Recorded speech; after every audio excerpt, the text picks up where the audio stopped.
네, 오늘 다시 로마서 말씀 함께 나가겠습니다. 2장 6절부터 11절 말씀을 가지고 행위대로 보상과 보응이라는 제목으로 말씀 전하겠습니다.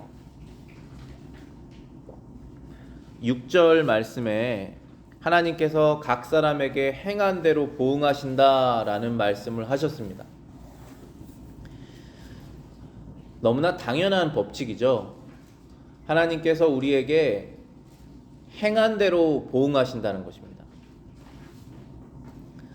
우리가 하나님 앞에 행한 것을 절대로 하나님께서 잊지 않으십니다. 선한 일을 행한 것을 하나님께서 잊지 아니하시고 악한 것을 행한 것을 잊지 아니하십니다. 근데 우리가 이 말씀을 오해하면 안 되는 것이, 우리가 하나님께 행한 선한 것들을 하나님께서 상급으로 주시지만 우리가 하나님 앞에 죄 지은 것들을 하나님께서 잊으신다라고 하셨다는 사실을 우리가 기억해서 이 말씀을 잘 해석해야 됩니다. 마치 동에서 서로 우리의 죄를 끝과 끝으로 멀리 떨어뜨려 놓으시고 다시는 너희가 죄 지은 것을 내가 기억하지 않겠다라고 말씀하신, 우리의 머릿속에서도 남아있는 그런 여러 가지 죄들을 하나님께서 없는 것 같이 여겨주시겠다고 하는 그 말씀과 지금 6절에 있는 이 말씀, 각 사람이 행한 대로 보응하겠다라는 말씀을 우리가 잘 비교해서 이해해야 됩니다. 칼빈은 이 말씀을 이렇게 해석합니다. 주께서는 버림받은 자들의 악행을 공의로운 보응으로 심판하신다. 그들이 마땅히 받아야 할 것을 갚으실 것이다. 또한 미리 영화롭게 하시기로 작정하신 자들을 거룩하게 하시듯이 그들의 선한 행위에 면류관을 씌우실 것이나 그것은 결코 그들의 공로가 아니다. 우리가 예수님 안에서 죄 씻음을 받지 않았다면 우리는 하나님 앞에서 심판을 받을 때 우리가 기억하는 죄는 물론이고 모르고 지은 죄와 그리고 알고 지었는데 몰랐던 것까지도 하나님께서 다 기억하시고 심판하실 것입니다. 그것이 공정한 재판이죠. 그것이 마땅한 것입니다. 그래서 그 심판에 의하면 우리는 하나님 앞에서 부끄러움을 당하고 영원한 심판을 받아야 되는 것이 마땅한 존재들이죠. 그것은 너무나 당연한 것입니다.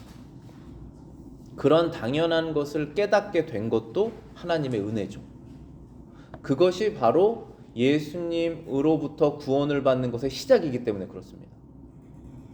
그것은 사람이 아무리 설득해서 되는 것도 아니고 하나님의 성령이 우리 마음속에서 깨닫게 해주셔서 하나님 앞에 우리가 죄인이라는 사실을 깨닫게 됨으로 심판의 두려움을 느끼게 되는 것입니다.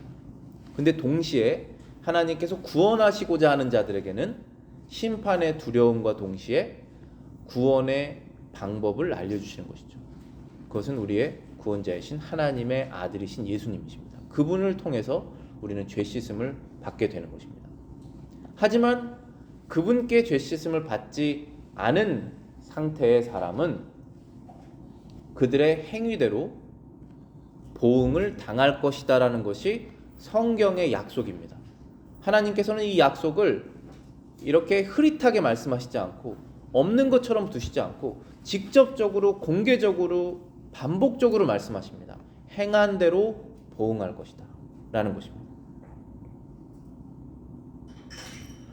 행한 것보다 더 보응하시지도 않고 행한 것보다 덜 보응하시지 않고 딱 행한 대로 보응하신다는 것입니다. 너무나 정확하신 하나님께서, 너무나 공의로우신 하나님께서 그렇게 심판하시겠다라고 다시 한번 약속하신 것이 로마서 2장 6절 말씀입니다. 하지만 우리의 우리의 구원은 행위대로 구원받는 것이 아니죠. 에베소서 2장 8절 잘 알려져 있는 구절이죠. 너희는 그 은혜에 의하여 믿음으로 말미암아 구원을 받았다라고 분명히 말씀하고 계십니다.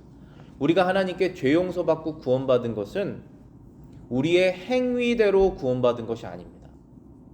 우리가 선한 행위를 어떠한 정도까지 하여서 우리의 구원을 얻어낸 것이 아니라는 것을 성경은 분명히 말씀하고 계십니다. 우리는 누구의 행위대로 구원을 받았느냐 하면 예수님의 행위로 인해서 구원을 받았고, 그 구원이 우리에게 적용되는 방법은 그 예수님으로부터 구원받는다는 믿음으로 구원을 받는 것입니다.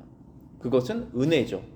그래서 에베소서 2장 8절에 너희는 그 은혜에 의하여 믿음으로 말미암아 구원을 받았다. 이것은 너희에게서 난 것이 아니요 하나님의 선물이다라고 분명히 말씀하고 계십니다. 그러나 그 선물을 받지 않은 상태, 믿음을 얻지 못한 상태, 죄를 회개하고 하나님께 나아가지 않은 상태에서는 어떠한 법이 적용되느냐 하면 행위대로 보응받는 하나님의 정당하고 공정한 절대적인 법칙이 적용된다는 것을 말씀하고 있는 것이 로마서 2장 6절 말씀입니다. 그래서 여러분들이 얻으신 그 구원의 그 법칙과 구원받지 못한 사람의 상태에서의 하나님의 그 공정한 법칙을 두 가지를 구분하셔서 이해하셔야 된다는 것입니다. 7절 말씀에는 참고 선을 행하여 영광과 존귀와 썩지 아니함을 구하는 자에게는 영생을 하신다라는 말씀을 하셨습니다. 이 말도 우리가 오해하면 안 되는 것이, 참고 선을 행하여 영광, 존귀, 썩지 않은 것을 계속적으로 구하는 사람은 그 구하는 행동으로 인해서 그들의 선행으로 인해서 영생을 주시겠다라고 하는 뜻이 아니죠. 그것이 아니라 영생 받게 된 사람들은 하나님의 은혜 가운데 계속적으로 영광과 존귀와 썩지 않을 것을 추구하게 된다라는 것입니다. 그리고 참고 선을 행하게 된다는 것입니다. 여러분들 우리 안에 선을 행하고자 하는 마음, 하나님의 율법을 지키고자 하는 마음이 있고, 그리고 그것을 행할 때 어려울 때 그것을 끝까지 해보자라고 하는 그 인내하고자 하는 마음도 있죠. 근데 그것은 성령의 열매입니다. 성령의 선물이죠. 그것이 하나님으로부터 우리에게 주어졌기 때문에 우리가 그렇게 할 수 있는 것입니다. 그래서 영생을 얻게 되는 사람들은 참고 선을 행하여 영광과 존귀와 썩지 아니함을 추구하며 산다는 것입니다. 자, 그럼 우리가 돌아봐야 됩니다. 우리는 지금 참고 선을 행하고 있는가? 영광과 존귀와 썩지 아니함을 추구하고 있는가? 그것을 추구하지 않았을 때 다시 회개하는 마음으로 추구해야겠구나 해서 우리가 회개하면 하나님께서 다시 인내하는 마음을 주셔서 이러한 것을 추구하게 된다는 것입니다. 영광과 존귀와 썩지 아니함. 갈라디아서 6장 7절 9절 제가 아이들에게 설명했던 구절입니다. 스스로 속이지 말아라. 하나님은 업신여김을 받지 아니하신다. 사람이 무엇으로 심든지 그대로 거두리라. 자기의 육체를 위하여 심는 자는 육체로부터 썩어질 것을 거두고 성령을 위하여 심는 자는 성령으로부터 영생을 거두리라. 우리가 선을 행하되 낙심하지 말지니 포기하지 아니하면 때가 이름에 거두리라. 지금 여기 갈라디아서에서 9절 말씀에 우리가 선을 행하되 낙심하지 말지니 포기하지 아니하면 때가 이르리라 라고 하셨습니다. 그런데 여기에서 선을 행한다는 것은 무엇입니까? 우리 세상 사람들이 말하는 이웃이 어려울 때 도움을 주는 것, 봉사활동을 하는 것, 기부금을 내는 것, 다 선을 행하는 것이 아니겠습니까? 근데 지금 갈라디아서에서 우리에게 지금 말하는 선을 행하되 낙심하지 말라라고 했을 때 이 선은 하나님의 말씀을 지킨다는 것입니다. 영적인 것과 관련이 있는 것입니다.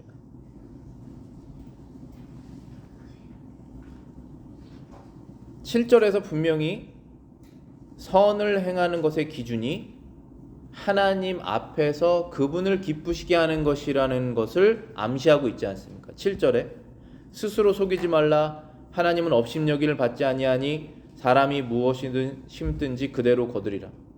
하나님께서 기뻐하시는 것을 심는 자들은 기뻐하는 것을 걷는다는 것입니다. 8절에 좀 더 구체적으로 나와 있죠. 자기의 육체를 위하여 심는 자는 육체로부터 썩어질 것을 거두고 성령을 위하여 심는 자는 성령으로 영생을 얻으리라. 사람이 똑같은 일을 두 명이 할 수 있습니다. 같은 일을 같이 할 수 있습니다. 그런데 한 사람은 동일한 일을 하면서도 영적인 것을 위해서 할 수 있습니다. 같은 세상적인 일을 하여도. 한 사람은 육체적인 이 세상의 목적을 두고 그 일을 할 수 있습니다. 하나님께서 그것을 아신다고 말씀하시는 것입니다. 그러니 하나님을 만원이로 여기지 말아라. 업신여기지 말아라. 사람이 무슨 마음으로 그 일을 하는지 하나님께서 알고 계신다라고 말씀하시고, 성령을 위하여 심는 자는 성령으로 영생을 걷는다고 말씀하셨습니다. 그렇기 때문에 이 말씀은 그냥 단순히 선을 행하라는 것이 아니라 성령의 도움으로 성령이 원하시는 일을 하라는 것이죠. 따라서 거듭나지 않은 사람에게는 이 말씀이 적용될 수 없는 것입니다. 그래서 우리가 선을 행하되 낙심하지 말지니 포기하지 않으면 때를 이룬다는 이 말씀도 결국은 세상적인 기준으로, 인본적인 기준으로 선을 행하고 착한 일을 한다는 그 수준이 아니라 하나님께서 원하시는, 성령이 원하는 건 결국은 성경의 말씀이잖아요. 그 말씀을 지키며 살아가는 것을 하나님께서 지켜보시고 상 주신다는 것입니다. 그런데 그것이 얼마나 어렵습니까? 내가 하려고 했을 때 얼마나 많은 방해가 있습니까? 내 자신이 제일 큰 방해꾼입니다. 내 자신이 마음속에서 여러 가지 유혹이 나오고, 또 내 마음을 다잡았을 때 주변의 환경에서 도움 주지 않을 때 있지 않습니까? 제일 큰 방해자는 나 자신이지만 그나마 내 자신을 바로잡았을 때 세상에 여러 가지 어려움이 따라온다는 것입니다. 그래서 weary, 지칩니다. 굉장한 큰 에너지를 쓰는 것이죠. 세상 사람들은 에너지 쓰지 않습니다. 똑같이 일을 해도 영적인 그 영적 싸움이 없을 때는 에너지가 훨씬 더 적습니다. 그렇지 않습니까? 힘든 일을 해도, 몸으로 힘든 일을 해도 그냥 똑같이 몸으로 힘든 일을 하고 그리고 훌훌 털어낼 수 있지 않습니까? 그러나 영적 싸움을 한다. 내가 이 일을 하는 것은 하나님의 영광을 위해서 하는 것이다. 이 목적은 하나님께서 기뻐하시기 위해서 하는 것이다. 내가 하나님 말씀을 지켜야지라고 하는 그것을 싸우면서 한다는 것은 힘든 것이죠. 그래서 포기하고 싶은 마음이 든다는 것입니다. 그런데 포기하지 말고 인내해라라고 하는 것이죠. 그게 바로 로마서 2장 7절의 말씀과 연관되는 것입니다. 참고 선을 행하여, 즉 인내하며 하나님의 말씀을 지키며, 그런 뜻이죠. 영광과 존귀와 썩지 않은 것을 구해라 라는 것입니다. 그러면 영광, 존귀, 썩지 않는 것은 무엇입니까? 요한 1서 2장 16절 17절에 잘 말씀하고 계십니다. 이는 세상에 있는 모든 것이 육신의 정욕과 안목의 정욕과 이생의 자랑이니 다 아버지께로부터 온 것이 아니다. 세상으로부터 온 것이라. 이 세상도 정욕도 지나가나 오직 하나님의 뜻을 행하는 자는 영원히 거하느니라. 이 세상도 지나가고 세상에 있는 것들을 사랑했던 나의 죄도 사라지고, 그러나 오직 하나님의 뜻을 행하는 자는 영원히 살 것이다 라는 것입니다. 영광, 존귀, 썩지 않는 것, 이 세상에 있는 것은 다 썩습니다. 우리의 몸도 썩지 않습니까? 가장 쉽게 썩지 않는 걸 생각했을 때 우리의 영혼은 썩지 않습니다.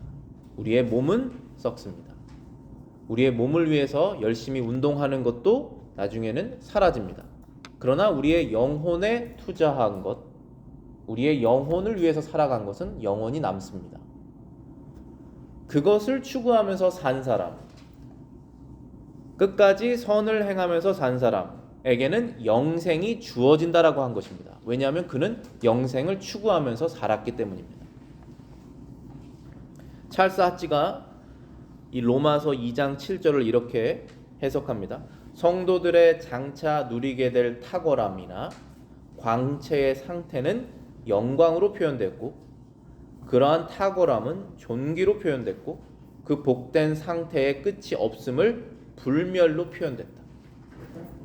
썩지 않음. 영광이라는 것은 빛난다는 뜻이죠. 영광은 빛나는 것이지 않습니까? 세상에서는 어떠한 큰 영예로운 일을 했을 때 훈장이나 상이나 이런 것을 부여받아서 영광스러운 자리에 우리가 가기도 합니다. 그리고 그 사람은 언어를 얻게 되죠. 존귀라고 표현된 이 사람들로부터 어너러블한 그런 상태가 됩니다. 근데 그것이 썩지 않는, 끝나지 않는 immortality, 끝나지 않는다는 것입니다. 우리 성도의 상태가 바로 그렇다는 것이죠. 저와 여러분들이 예수님 안에 있는 사람들로서 세상을 살아가면서 이 영광과 존귀를 이 세상에서는 드러내지 못할 때가 많습니다. 그러나 우리가 영광과 존귀와 썩어지지 않을 것을 계속적으로 추구하고 살다 보면 마지막에 하나님의 때가 됐을 때, 심판의 때가 됐을 때 우리는 심판받지 않고 하나님의 나라로 들어가게 되어서 그때 성도의 상태가 어떤 것이냐 하면 영광스러운 상태라는 것입니다. 빛나는 상태입니다. 그리고 존귀를 얻는 상태가 된다는 것입니다. 그리고 썩지 않는 것입니다. 사라지지 않는다는 것입니다. 바로 그 상태를 우리가 마음속으로 기뻐하며 추구할 때, 그때 그러한 삶을 살 때 영생이 주어진다는 것입니다. 그게 바로 6절하고 7절의 말씀입니다. 그럼 반면에 8절 말씀으로 넘어가면 그렇지 않은 사람의 모습이 나오게 됩니다. 오직 당을 지어 진리를 쫓지 아니하고 불의를 쫓는 자에게는 노와 분으로 하시리라. 악을 행하는 각 사람의 영에게 환난과 곤고가 있으리니 첫째는 유대인에게요 또한 헬라인에게며 라고 했습니다. 여기 8절에 선을 행하고 영광 존귀 썩지 않는 것을 추구하는 사람의 반대적인 사람으로 당을 짓는다는 표현을 썼습니다. 그런데 이 단어가 제 영어 성경에서는 self-seeking이라고 되어 있어요. 즉 자기 자신을 추구한다는 것이죠. 다른 그 헬라어 이제 본문하고 영어 성경 보면은 selfish ambition이라고 되어 있습니다. 즉 내가 내 삶을 이끄는 동력, 내가 지금 이것을 해내야겠다라고 하는 그러한 이런 결심, 에너지, 마음, 이것이 자기 자신에게 있는지 아니면 끝까지 따라가면 하나님께 있는지의 차이라는 것이죠. 당을 짓는다라고 하는 표현이 바로 그 뜻입니다. 사람끼리 그 그룹을 만들어서 뭐 서로 싸우고 그러한 뉘앙스가 있는데 우리말 성경에서는, 그런데 원문에서는 self-seeking, 자신을 추구한다, selfish ambition, 자신이 원하는 것을 끝까지 추구하려고 하는 그 강력한 마음, 그 지혜이잖아요. 그것이 마음속에 가득 찼다는 것입니다. 그게 우리가 하나님께서 마음속에 안 계실 때의 우리의 마음의 상태지 않습니까? 그 에너지는 사람이 감당할 수 없습니다. 아주 어려운 것도 뚫고 나갑니다. 그런데 그것이 하나님께서 원하시지 않는다는 것입니다. 그것을 왜 하고 있는지를 하나님께서는 마음을 들여다보신다는 것입니다. 그래서 우리는 회개가 다시 찾아오는 것이죠. 내가 이것을 왜 그렇게 열심히 했었는가? 하나님을 사랑하는 마음에 해야 되는 것이구나. 다시 회개하는 것입니다. 영원한 것을 추구하는 내 마음이 없었구나. 다시 회개하는 것입니다. 당을 짓는 사람은 진리를 쫓지 않는다라는 표현이 있는 것입니다. 진리를 쫓지 않는다. 쫓아다니지 않는다. 추구하지 않는다. 대신에 불의를 쫓는다. 그러면 진리는 무엇이고 불의는 무엇입니까? 진리는 바로 하나님 말씀 그 자체고 진리는 바로 예수 그리스도이십니다. 그래서 어떠한 성경 구절에서도 예수님을 빼면서 설명할 수가 없어요. 심지어 구약 성경도 마찬가지로. 진리를 추구한다는 것은 진짜가 무엇인지를 알고 싶다라는 뜻도 있지만 예수님을 마음에 두고 산다는 것이죠. 그 예수님을 마음에 두고 살면서 모든 게 정리가 됩니다. 복잡한 나의 마음속에 앰비션, 내 마음에 추구했던 그런 강력한 의지들, 그것이 정리가 되는 것이에요. 단순히 하나님의 말씀의 진리를 따른다는 그런 개념에서 굉장히 인격적으로 되는 것이죠. 퍼스널하게 되는 것입니다. 실제적이 되는 것이고, 그분이 내 마음의 지금 주인이신지, 그분이 내 마음의 왕이신지, 내가 지금 그분을 위해서 하고 있는지를 생각하면 바로 내 마음이 정리가 되는 것입니다. 진리를 쫓지 않는다. 즉 다시 말해서 진리 자체이신 하나님, 그리고 하나님이 너무 멀리 느껴지기 때문에 하나님과 사람 사이의 중보자로 오신 바로 진리 자체이신 예수님, 그 예수님을 마음으로 쫓지 않는 상태가 계속 영원히 지속된다는 것이죠. 그럼 그 상태는 누구를 위해서 살죠? selfish ambition, 자신을 위해서 살 수밖에 없는 것입니다. 그것이 바로 우리가 죄에 묶여있는 상태죠. 아무도 그 체인을 끊을 수 없습니다. 오직 하나님만이 끊으실 수 있는 것입니다. 죄를 깨달았을 때 끊이게 됩니다. 그럼 그 사람은 어떠한 상태에 있느냐? 불의를 쫓는다. 하나님께서 원하시지 않는 것을 쫓는 것입니다. 요한복음 3장 19절하고 21절입니다. 그 정죄는 이것이니 곧 빛이 세상에 왔으되 사람들이 자기 행위가 악함으로 빛보다 어두움을 더 사랑한 것이냐. 진리를 따르는 자는 빛으로 오나니 이는 그 행위가 하나님 안에서 행한 것임을 나타내려 함이라 하시니라. 하나님께서 이 땅에 예수님을 보내신 이유는 세상을 정죄하러 보내신 것이 아닙니다. 예수님께서 2000년 전에 동정녀 마리아를 통해서 이 땅에 나신 이유는 정죄를 하려고 이 땅에 나신 것이 아닙니다. 구원을 하시려고 나신 것입니다. 그래서 누구든지 예수 그리스도를 믿고 하나님 앞에 나오려고 하는 자들은 어떠한 상태이든지 상관없이 구원하시고 그 영혼을 멸망시키지 않으신다라고 하는 것이 예수님의 약속입니다. 영생을 주신다는 것이 요한복음 3장 16절 말씀이지 않습니까? 근데 바로 몇 절 뒤에 정죄라는 단어를 쓰시면서 하시는 말씀이 나는 이 땅에 정죄하러 온 것은 아니지만 내가 구원하지 않는 자들은 이미 정죄받은 상태다라고 말씀하시는 것입니다.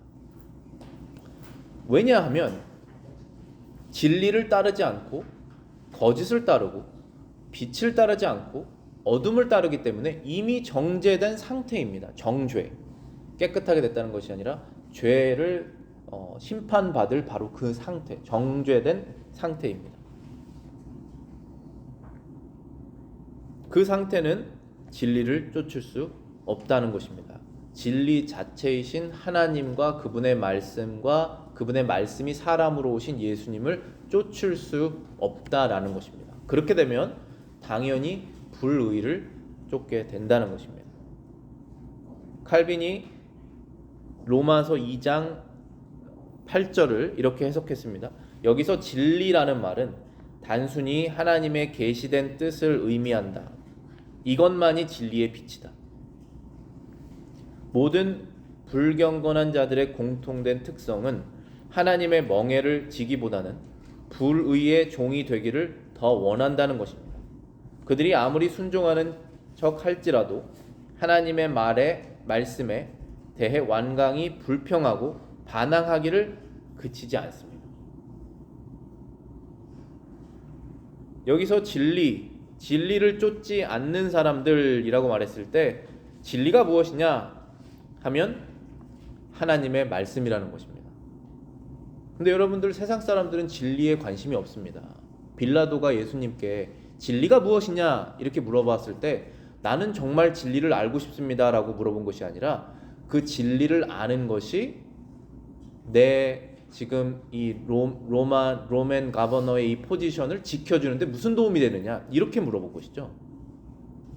진리를 아는 것이 내가 세상 사는데 selfish ambition, 내가 추구하는 것을 이루는데 무슨 도움을 주느냐라고 물어본 것이죠. 그게 빌라도가 예수님께 물어본 것입니다. 근데 우리는 그렇게 물어보는 것이 아닙니다. 하나님, 저는 진리가 무엇인지 알고 싶습니다. 하나님께서 원하시는 것이 무엇인지 알고 싶습니다. 제가 지금 인생에 이러한 결정에 놓여 있는데 어떤 것을 해야 되는지 알고 싶습니다라는 것이 우리의 마음입니다. 마음이어야 하는 것이죠. 그게 바로 진리를 추구한다는 것입니다. 근데 그 진리는 하나님의 말씀에 있다라고 칼빈이 설명하는 것입니다. 이것만이 진리의 빛이다. 그래서 진리, 빛, 이러한 단어가 바로 예수님 자체시잖아요. 하나님의 말씀이신 바로 예수님이 진리이시고, 나는 세상의 빛이다 라고 하신 그 예수님이 바로 빛이신 것이지 않습니까? 그래서 우리가 누구를 추구하면서 살고 있느냐, 누구를 위한 삶을 살고 있느냐 했을 때 결국은 두 가지밖에 없는 것입니다. 나 자신을 위해서, 그것이 나든 나의 가족이든 어쨌든 나를 통해 나를 위해서 사는 것이냐, 아니면은 하나님을 위해서 내가 추구하며 살고 있느냐.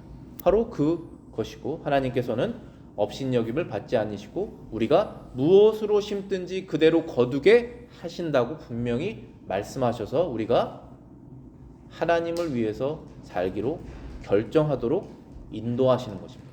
명령하시는 것이죠.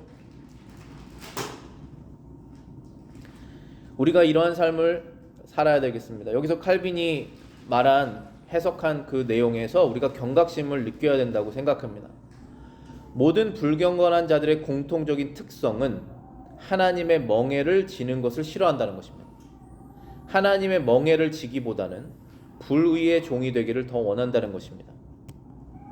아무리 순종하는 척을 할지라도 하나님의 말씀에 완강히 불평하고 반항하기를 그치지 않는다. 자, 멍에라는 것은 우리가 짊어지고 열심히 그것을 일을 하는 그거지 않습니까? 그런데 하나님의 멍에를 짊어지는 것은 사람이 기본적으로 싫어합니다. 왜냐하면 selfish ambition, 자신이 추구하는 것과 반대적인 삶을 살기 때문에 그렇습니다. 소들도 만약에 뒤에서 멍에를 이렇게 이끄는 사람이 없으면 자기 마음대로 가고 싶어 하지 않겠습니까? 멍에를 지지 않는 반대 방향으로 가야지 멍에가 풀리잖아요. 그런 쉬운 쪽으로 가고 싶어 하는 것입니다. 그것이 바로 넓은 길이고 사람들이 많이 찾는 길이죠. 그런데 누가 그러면 하나님의 멍에를 스스로 자발적으로 지느냐? 영원한 것을 추구하는 사람, 영광스러운 것과 존귀한 것을, 영적인 것을 추구하는 마음의 상태가 되었을 때, 하나님, 이것은 제가 지금 하나님께서 원하시기 때문에 멍에를 지라고 하시는 것이군요. 저는 지겠습니다. 라는 마음으로 바뀐다는 것입니다. 그러면은 여러분들 그 하나님의 멍에를 지어보시면 어떠한 결과가 따라옵니까? 그 멍에가 생각보다 쉽습니다. 왜냐하면 예수님께서 나의 멍에는 무겁지 않다라고 하시지 않습니까? 제일 어려운 것이 무엇이냐면은 그 멍에를 짓기 전까지 내 마음의 싸움이 어려운 것이지, 그것을 순종하게 되면 그 멍에는 쉽습니다. 왜 그런지 아십니까? selfish ambition이 사라졌기 때문에 그렇습니다. 내가 사라진 것입니다. 나는 죽고 그리스도가 사시기 때문에 이제는 나를 괴롭히는 것이 없어지는 것이에요. 그래서 멍에가 쉬워지는 것입니다. 불의의 종이 되기를 더 원한다는 것은 하나님께서 짊어지시라고 하는 그 멍에를 짊어지지 않고 내가 하고 싶은 것을 하는 바로 그 상태를 말하는 것입니다. 아무리 순종하는 척을 할지라도 하나님의 말씀에 완강히 불평하고 반항하기를 그치지 않는다. 우리는 그러한 사람이 되면 안 되겠죠. 순종하는 척이 아니라 우리는 순종을 해야 됩니다. 그것이 얼마나 값진 것입니까? 우리 아이들이 부모의 말씀에 무서워서 순종하는 척 하는 것 얼마나 슬픕니까? 그것보다는 부모의 사랑을 느끼고 부모의 권위에 순복하여서 자발적으로 마음으로 순종했을 때 그것이 얼마나 아름다운 열매입니까? 그것이 하나님께서 우리에게 바라시는 것입니다. 8절 말씀에 우리에게 경고를 하는 것입니다. 경고를 하고 있습니다. 당을 지어 진리를 쫓지 아니하고 불의를 쫓는 자에게는 노와 분으로 하시리라. 하나님의 진노와 분노가 있을 것이다 라고 분명히 경고하고 계십니다. 그것이 정당한 심판입니다. 9절 말씀해 보시겠습니다. 악을 행하는 각 사람의 영에게 환난과 곤고가 있으리니 첫째는 유대인에게요 또한 헬라인에게로다 라고 했습니다. 환난과 곤고가 어디에 있다고 그랬습니까? 각 사람의 영에게라고 그랬습니다. 여러분들 중에서 하나님 관계없고 예수 그리스도 관계없이 사는 사람들 중에 삶에 곤고와 환난이 없는 경우가 꽤 많습니다. 아무런 일이 일어나지 않습니다. 그 하나님께서 버리신 것입니다. 그 사람의 인생에 어려움이 일어나서 회개하고 주님을 찾는 것이 훨씬 더 하나님께서 그를 자기에게 받아들이시는 방법입니다. 근데 여기에 분명히 그 사람의 영에게 환난과 곤고가 있다고 했습니다. 언제 있는 것이죠? 그의 영은 지금 즐겁습니다. 세상 것을 누리기 때문에 즐겁습니다. 이 환난과 곤고가 그 영에게 언제 오게 되는 것이죠? 하나님의 심판의 날에 오게 된다는 것입니다.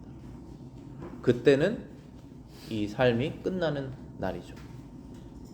그때 노와 분노와 그 영혼의 환난과 곤고가 있을 것이다 라고 분명히 하나님께서 경고하십니다. 이 경고에 따라서 우리는 죄를 회개하고 구원자이신 예수님께로 나가야 되는 것입니다. 그런데 여기 유대인이 먼저고 헬라인이 나중이다라는 표현을 쓰십니다. 근데 이것은 항상 동일한 법칙이에요. 유대인이 먼저고 첫째는 유대인이고 그 다음에는 헬라인입니다. 여기서 말하는 헬라인은 그리스 사람을 뜻하는 것이지만 성경에서 말하는 헬라인, 이 성경에서 헬라인이라고 하면 모든 이방인을 포함하는 것입니다. 유대인 빼고 혈통적인 유대인 말하는 것입니다. 자신의 몸에 유대피가 흐르는 사람 빼고 나머지 모든 사람, 모든 민족은 헬라인으로 통칭을 하는 것입니다. 그래서 먼저는 유대인이고 그 다음은 헬라인 얘기입니다. 뭐가 먼저 유대인 얘기입니까? 환난과 곤고가 그의 영에 미치게 될 바로 분노와 진노의 날, 그때 유대인이 먼저, 그 다음엔 헬라인, 이런 식으로 말씀하신 것이잖아요. 구원도 유대인에게 먼저입니다. 그리고 보응도 유대인이 먼저 받습니다. 그것이 왜 그러냐 하면은 하나님의 말씀이 유대인에게 먼저 가지 않았습니까? 알고 죄를 짓는 것과 모르고 죄를 짓는 것은 좀 다르지 않습니까? 그게 정당한 것이잖아요. 그래서 구원도 유대인이 먼저 받게 되고 보응도 유대인이 여기에 먼저인지 아니면 더 심한 것인지는 좀 이해하기 어렵지만은 먼저든 정도든 간에 유대인이 받는다는 것입니다. 우리 지금 로마서 2장 말씀을 다루고 있는데요. 이 로마서 2장과 그 다음에 로마서 1장 후반부를 계속적으로 지금 얘기하고 있는 내용은 세상 사람들이 아무도 구원을 스스로 얻어낼 수가 없고 구원은 복음 안에 있다라는 말씀 때문에 이것이 지금 시작된 것이지 않습니까? 그 말씀 제일 첫 번째 있는 구절이 로마서 1장 16절입니다. 내가 복음을 부끄러워하지 않으니 이 복음은 모든 믿는 자에게 구원을 주시는 하나님의 능력이 됨이라. 먼저는 유대인에게요 그리고는 헬라인에게로라고 말씀하셨죠. 그래서 이 구원이라는 게 복음 안에 있는데 이 복음의 구원을 얻는 사람이 먼저는 유대인이 얻는다는 것입니다. 왜냐하면 그리스도를 알아야 되지 않습니까? 그리스도는 메시아이고 구약 성경에 예언되어 있는 메시아를 구약을 갖고 있는 유대인들이 먼저 알 수밖에 없는 것입니다. 율법도 갖고 있고 선지자도 났기 때문에 심지어 다윗의 혈통으로 나신 예수님도 유대인으로 나셨기 때문에 구원이 당연히 유대인에게 먼저 가는 것이 맞죠. 사도 바울도 각 도시로 갔을 때 유대인이 모여있는 시나고그 그 회당에서 먼저 말씀을 전했습니다. 왜냐하면 그 말씀을 이해할 사람들은 유대인이니까. 그런 다음에 유대인들이 그 복음을 말하자면 발로 찼죠. 발로 차고 그 다음에 이방인에게로 넘어간 것입니다. 그래서 우리에게도 그 구원의 기회가 오게 된 것입니다. 그 동일한 구원의 그 순서 법칙처럼 복음도 유대인이 먼저고 그 다음에는 헬라인에게다라고 말하고 있는 것입니다. 유대인들 중에 그 보응을 먼저 받을 자들을 그 그룹을 바리새인이라고 예수님께서 설명하고 계시는 것이잖아요. 바리새인들에게 뭐라고 말씀하셨습니까? 마태복음 23장 13절에 화 있을진저 외식하는 자들아 서기관들과 바리새인들이여 너희는 천국 문을 사람들 앞에서 닫고 너희도 들어가지 않고 들어가려 하는 자도 들어가지 못하게 하는도다. 이게 무슨 뜻입니까? 하나님의 나라 천국 문이 있는데 그 천국 문은 하나입니다. 노아의 방주 문이 하나 있는 것처럼. 누구죠? 양의 문이신 예수님이시죠. 천국 문인 예수님 앞에 바리새인이 문을 앞에 막고 있는 것입니다. 바리새인이 지금 문지기 행세를 하면서 뭐를 하고 있냐면은 율법을 가지고 앞에 나와 있는 것입니다. 율법을 다 지켰냐고 물어보는 것이죠. 그래서 천국 문을 닫는다는 것입니다. 율법으로 하나님의 나라에 들어갈 자가 있습니까? 율법을 기준으로 되는 순간 천국 문은 닫히는 것입니다. 그래서 바리새인들은 천국 문을 이렇게 닫으려고 하고 너희도 들어가지도 않고 들어가는 자를 못 들어가게 한다는 것입니다. 예수님을 믿지도 않고 믿으려고 하는 사람을 믿지 못하게 한다는 것입니다. 그것이 악이라는 것이죠. 나는 죄를 회개하고 이제 예수님을 믿어보려고 했는데 바리새인 같은 사람이 찾아와서 네가 예수님을 믿는다고 해서 어떻게 구원을 받느냐? 너는 이러한 죄를 지었고 지금도 짓고 있지 않느냐? 너의 구원을 스스로 이뤄야 되지 않겠느냐? 라고 말하는 것이죠. 그러나 우리는 복음을 듣고 복음을 믿게 되었습니다. 로마서 1장 16절에 분명히 복음을 바울이 부끄러워하지 않는 이유가 무엇이냐 하면 이 복음은 모든 믿는 사람들에게 구원을 주는 하나님의 능력이 있기 때문이다 라고 분명히 말씀하고 있습니다. 그래서 이 복음은 사람을 구원하는데 먼저는 율법을 갖고 있었던 그 유대인들이 율법에서 예언하고 있는 예수님을 믿음으로 구원을 얻고 그리고 그 구원이 이방인에게로 갔습니다. 또한 반대로 보응도 유대인들, 율법을 알았던 그 유대인들이 보응을 받고 몰랐던 이방인들도 보응을 받는 것입니다. 자신이 행동한 만큼 보응을 받는 것입니다. 하나님께서 11절 말씀 마지막 보겠습니다. 11절 말씀 이는 하나님께서 외모로 사람을 취하지 아니하심이니라. 이는 하나님께서 외모로 사람을 취하지 아니하심이니라. 영어 성경에 보면은 no partiality라고 되어 있습니다. 그러니까 외모로 사람을 취한다고 하면 뉘앙스가 겉모습을 보고 하나님께서 사람을 취하시지 않는다라는 뜻처럼 들리지만 하나님께서 이렇게 구분하지 않는다라고 말씀하신 것이잖아요. 그 뜻은 유대인이든 헬라인이든 구분하시지 않는다는 뜻입니다. 유대인이든 헬라인이든 똑같은 법을 적용하신다는 거예요. 무슨 법이죠? 행동한 행위대로 심판받는다. 이 법입니다. 사람이 행한 대로 하나님 앞에서 있는 그대로 심판을 하시겠다는 것입니다. 그 법이 똑같이 적용된다. 외모로 취하지 않는다는 그 뜻입니다. 그러면 구원의 법은 어떻습니까? 구원의 법도 똑같죠. 구원의 법도 유대인이든 헬라인이든 똑같이 예수 그리스도의 의를 믿는 그 믿음의 법으로 적용이 되는 것입니다. 구원은 믿음의 법대로, 심판은 행위의 법대로 적용되는 것입니다. 조금 더 나아가면은 구원받은 사람들이 행동하는 선행들, 그것도 하나님께서 행동의 법으로 심판이 아니라 상을 주십니다.